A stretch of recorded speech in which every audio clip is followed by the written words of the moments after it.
Today we had a very unexpected 1v1 happen. Somehow we got lucky enough to get the matchup of Crazy Steve versus MK. And if you don't know who Crazy Steve is, let me give him a proper introduction. This is Crazy Steve, which by the way is not his real name. It's a nickname we gave him after seeing some of his antics on the court. Anyone who gets a nickname with crazy in it, just know they're probably crazy. And then we have MK, who is currently playing defense with his back turned to his defender while arguing with somebody in the crowd. This was the game before him and Crazy Steve matched up, and this is how he ended the game. He threw the ball off his opponent's head and then threw himself a self-lap off the glass. Hey, nah, not gonna lie, that's a crazy way to finish a game. But I'm not sure he knew what he had coming. So let's go ahead and watch and see what exactly went down. Not gonna lie, to start the game, he had Crazy Steve lost. But look, Crazy Steve right back at it, said, no, give me that. Just shows never give up on the play. On Steve's possession, he did miss this easy one. And then on MK's next possession, he successfully got the tween off this time for a nice little leg. Then things started to take a little bit of a turn. I'm not sure what provoked it, but MK snatched Crazy Steve's headband off. Then in that same possession, nutmegged him again for another bucket. Yeah, I don't think Crazy Steve liked that one. And then to make matters worse, MK then put Crazy Steve's headband on. Steve then took back. MK then used the opportunity of Steve being blind to try to get a bucket. But look, Steve is all that now.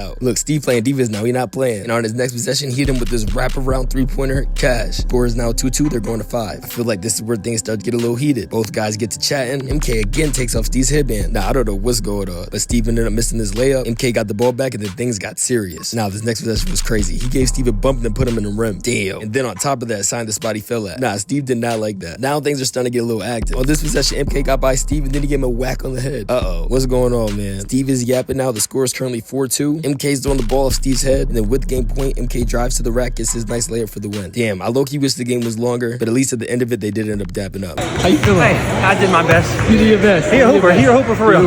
Okay. He talks shit almost as good as me. He got the game though.